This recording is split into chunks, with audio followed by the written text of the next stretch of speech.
welcome back to Continuously Refined. I'm Shayna, And I'm Sicily. and we are so excited to be starting season 2, and we are at episode 11. I can't believe it. Yeah, the time went by so fast. I can't believe that we've done 10 episodes and we're so excited to start season 2 and have some fun things coming up that we're really excited about. Yes, we do, and we are back together, so the energy is here, and we couldn't be more excited. Today we have an awesome episode really geared toward endocrine disruptors and hormone disruptors. So we're going to dive into that in a little bit. But since we've taken a break, we want to give like a brief update about our lives and our summers. We were both extremely busy. Yeah. Sis, you want to get started? Yeah, this summer was good. Worked an internship, working 40 hours a week. Honestly, health-wise was good for my health because it was a routine. I knew the meals I was eating every day. So that part was really nice. Didn't see any progress though with anything. Hormones didn't really change at all. Stomach has gotten worse since coming back to school, which we've talked about the whole change thing. My body's just not good at adapting with, which is cool. So definitely feeling overwhelmed at the moment of just trying to figure out what else I can be doing to help get things back on the right track. But summer was good. I am hopeful about working for the rest of my life and Oh how that's gosh. going to impact health and stuff. But yeah, how about you, Shayna? Yeah, I also had an internship, so definitely an adjustment of what it looks like to work in 8 to 5, 5 days a week, for the first time. But it was really nice to be in a routine and know exactly what my day looked like and planning lunches and dinners and when I was going to work out and making sure I was hanging with my friends and getting outside. And so these things really helped. And I had some pretty exciting updates end of summer. I did get my period, so I'm hopeful that things are on the right track and my PCOS symptoms are kind of subsiding because of the lifestyle changes that I've made.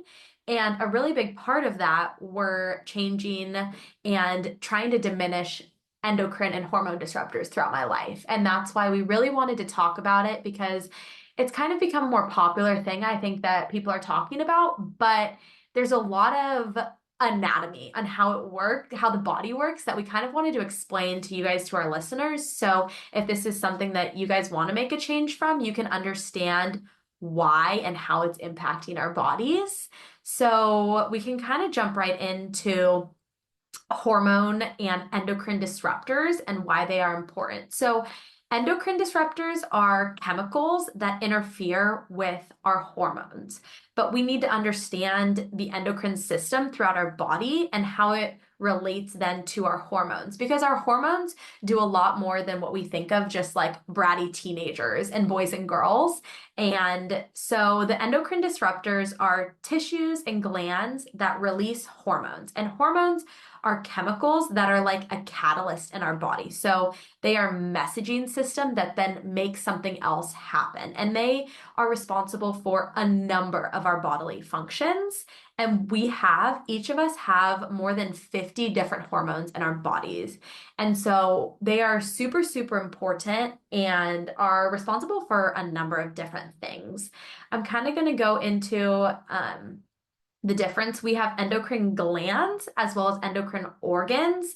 So if you've taken an anatomy class before, this is kind of what it's all going to be based off of. So our endocrine glands make and release hormones into our bloodstream. So these are like the pineal glands, the pituitary glands, thyroid, parathyroid, adrenal glands, things that we've heard of before, but maybe you're not necessarily understanding of what they do. So for instance, the thyroid gland, the small gland on our neck, releases a hormone that controls our metabolism, whereas our adrenal glands on top of our kidneys are really big and important for our female selves and responsible for controlling our stress. Then we have endocrine organs, which are very similar to the glands. They make and release these hormones, but these are your hypothalamus, your pancreas, your ovaries, and your testicles. So for women, our ovaries produce and store our eggs that make our sex hormones. This controls our menstrual cycle as well as pregnancy, and how these kind of relate. And you can kind of get the full capture of them all.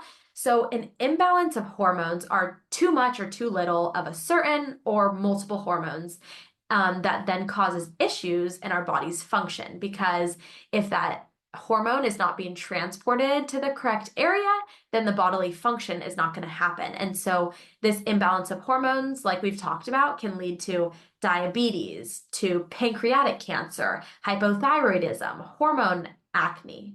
PCOS, which is something that I struggle with, as well as osteoporosis. So, this imbalance of hormones has a lot to do and can have a detrimental impact on our body. And so now we're going to kind of jump into endocrine disruptors.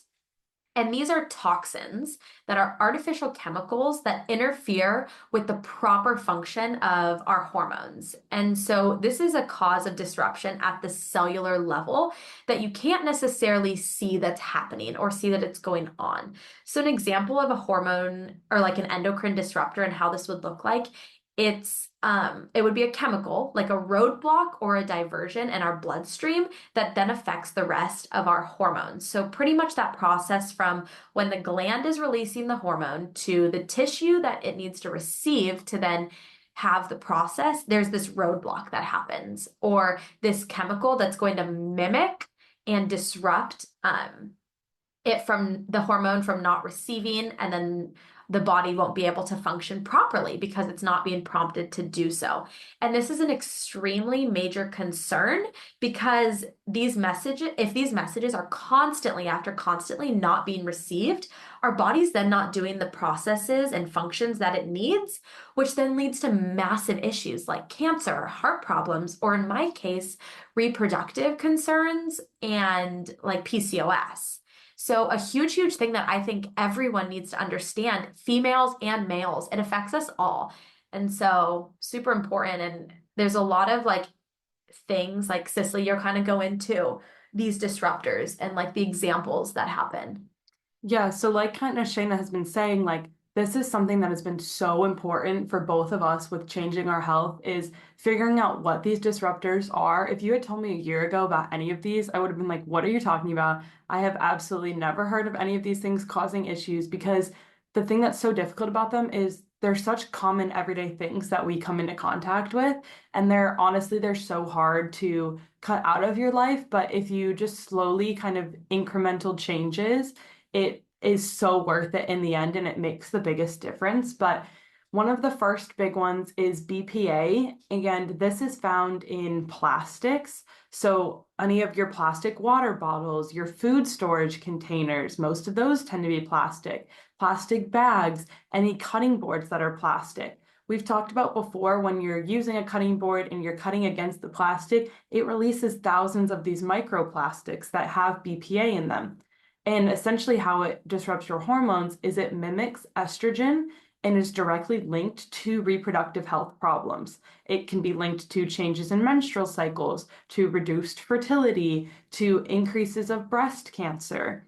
And a big way to avoid this is don't use plastic water bottles. Use your metal and your stainless steel water bottles. Change to glass food storage. Plastic food storage is one of the worst things, especially when you're storing certain things, because those foods start to absorb the plastic and then you're consuming even more plastic than you were before. Not using plastic bags, not heating up anything in plastic. So if you are using those plastic food containers, don't put those in the microwave. Do not put them in the microwave. Whatever you do. Also, something we learned, don't store your onions in a plastic Ziploc bag. Yeah. Because onions are one of the foods that extracts everything around them. So when you put an onion in a plastic bag, it's literally extracting all of the chemicals, the BPAs from the plastic bag. So that's a little health tip for you. And then again, you're consuming that and eating the plastic, essentially. And then cutting boards is another big one. So it's changed to your bamboo or wood cutting boards. They can be a little bit more expensive, but if you have one wooden one instead of 3 plastic ones, that's so much better for you. Another one is phthalates. These are found in personal hygiene products. So your lotions, your shampoo and conditioner, your perfumes. They can also be found in plastics and food packaging. And these are associated with hormonal imbalances because they disrupt estrogen and androgen normal functions. And then parabens are another thing that are found in your cosmetics, your lotions, shampoos, and these mimic estrogen and disrupt your normal hormone functions. So, how you can avoid both of these is do a cosmetics overhaul. Shayna and I have both done this, and we used apps like Think Dirty, Yuka, which is spelled Yuka,